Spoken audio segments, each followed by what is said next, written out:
дуруд бинандаҳои азиз, умедворим хубу хуш ва сеҳату саломат ҳастед. Ман Афсона Акубиршо ҳастам ва то чанд дақиқаи баъдӣ шуморо бо тозатарин хабару гузоришҳои Тоҷикистон ва ҷаҳон ошно месозам. имрӯз 4 декабр ва соат дар душанбе 11. Тоҷикистон 7 шаҳрванди зиндониашро аз Қазоқистон қабул накард. бо асирони арманӣ дар Озарбойҷон бархурди ғайриинсонӣ мекунанд. писари Бобоҷон Бобохонов сардори яке аз шӯъбаҳои додситонии кул таъин шуд.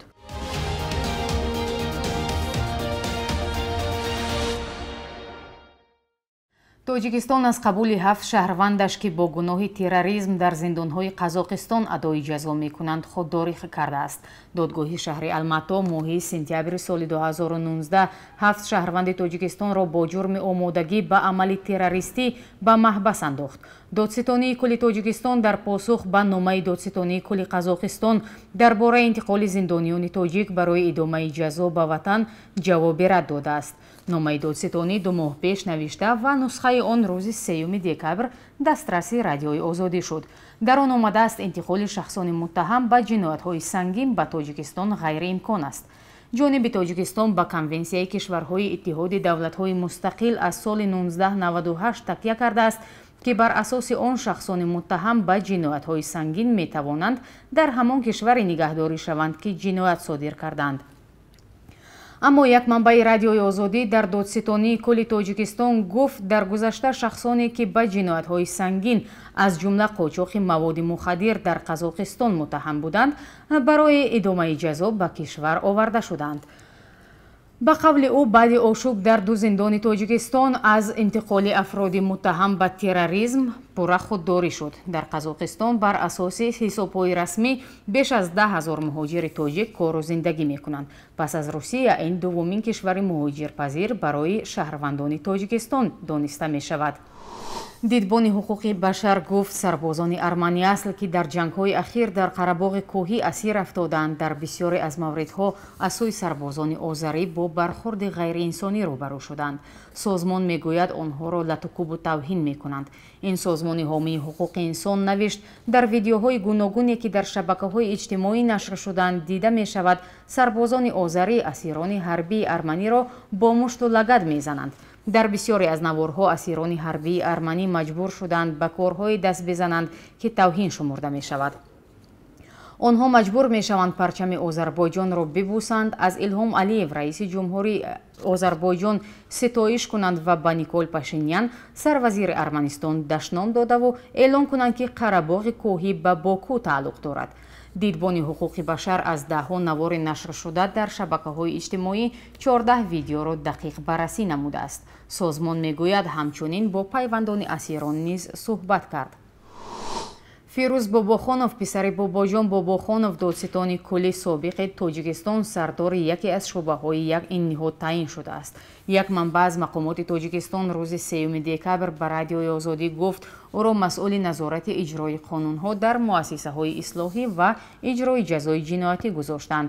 фирӯз Бобохонов 11 сол собиқаи корӣ дорад. пештар дар додситонии ноҳияи Синои шаҳри Душанбе ва шӯъбаҳои додситонии кул ҳамчун муфаттиш кор кардааст. Бобоҷон Бобохонов соли 2010 аз мансаби додситони кули Тоҷикистон барканор шуд ва дар 10 соли ахир ҳеҷ мансабе нагирифт. Бобоҷон Бобохоновро танҳо нафаре дар ҳукумати Эмомалӣ Раҳмон медонистанд ки 2 навбат 5 солӣ раёсати додситонии кулро ба уҳда дошт.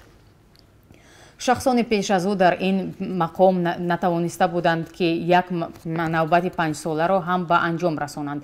давраи раҳбарии Бобоҷон Бобохонов дар додситонии кули Тоҷикистон бо парвандаҳои пурсарусадое аз ҷумла алайҳи Абдуҷалил Ҳомидов, раиси собиқи вилояти Суғд Ёқуб Салимов, вазири собиқи умури дохилӣ Ғафор Мирзоев, раиси пешини оҷонсии мубориза бо маводи мухаддир ва Муҳаммадрӯзӣ Искандаров, раиси собиқи ҳизби Демократ дар ёдҳо хоҳад монд.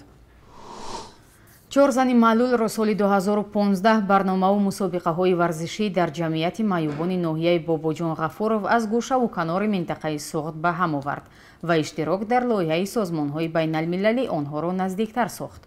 ин занони ҳамтақдир он замон барои бозиҳои варзишӣ дар рӯи аробачаи маъюбӣ ҷалб гардида буданд ва бо дигар дастаҳои маъюбон аз манотиқи кишвар сабқат менамуданд. вале ин ҳаракатҳои ғайриоддӣ боис ба пайдоиши дигар ташаббусҳо дар зеҳни онҳо гардид. бо рӯи кор омадани дастаи рақсӣ 12 нафар занони маъюб ба он ҳамроҳ шуданд ва дар оғози мусобиқаҳои варзишӣ ҳунарнамоӣ карданд. ҳатто берун аз он ба якчанд чорабиниҳои фарҳангӣ низ даъват мегардиданд ва бо сурудҳои овозхонҳои машҳури тоҷик рақсро омода месохтанд. вале онҳо мегӯянд кори ин дастаи ҳунарии онҳо дер давом накард. ҳамкорамон Фарзон Муҳаммадӣ дар ин бора гузориш омода кардааст.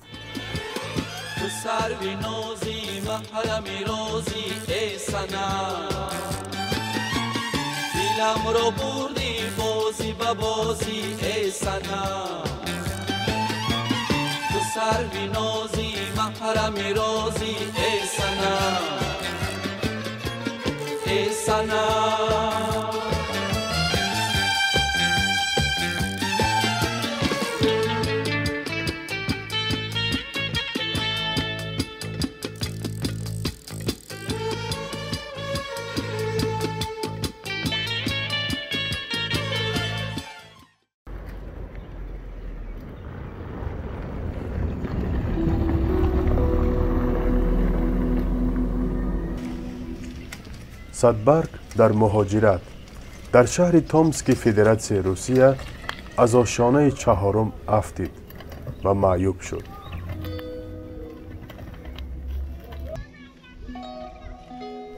соли 2006 моҳи июн буд. хостам ки ба тирезии балкон вай занам. Москит не сетка. Задан хостам.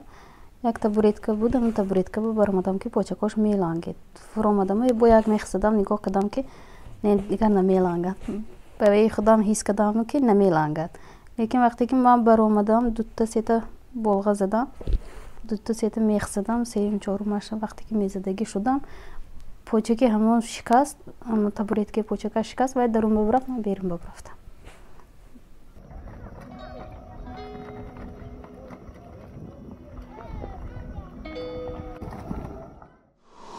барқ нест. аз соати 8 то 10 аз 6 то 11 тамоман наомад. ба ин мазмун ҳар рӯз даҳу нафар ба радиои озодӣ паём менависанд. онҳо мегӯянд истеҳсолот, тиҷорат, таҳсил ё табобаташон аз бебарқӣ зиён дидааст. ин дар ҳолест ки Эмомалӣ Раҳмон, раиси ҷумҳури Тоҷикистон, пирӯзии худро дар интихоботи раёсатҷумҳурии солӣ равон шарҳ дода гуфт мардум ӯро барои пешрафти кор ва баҳрабардорӣ аз нерӯгоҳи роғун дигарбора интихоб карданд.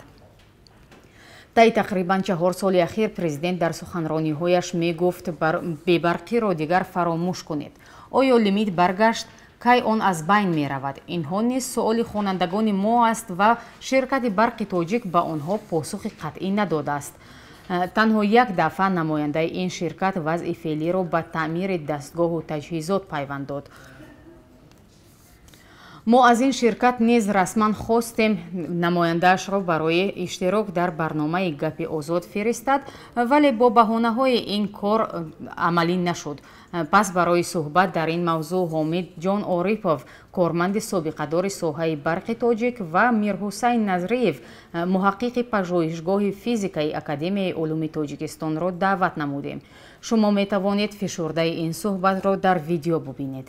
متاسفانه حکومت دستگیری نکرد. اگر همین اقدام ما مثلا 4-5 سال پیش دستگیری میکرد، علاوه مبلغ گذاری میکرد، علاوه چندین نیروگاه‌های برقی شنا کننده روی اون میومد که یک کمک بود به خود فعالیت هم حکومت و هم پرابلم‌های مردم حل میشد. حل کردن نشون در کار. حل نکنن اگر کی میدونه پگاه چی میشد؟ رنگ بلاروسیه بلند نشود، رنگ قرغیزستان بلند نشود. барномаи комилро метавонед рӯзҳои наздик дар сомонаи мо бубинед. бонки миллӣ арзиши сомониро нисбат ба асъори хориҷӣ барои имрӯз 4 декабр чунин таъин кардааст.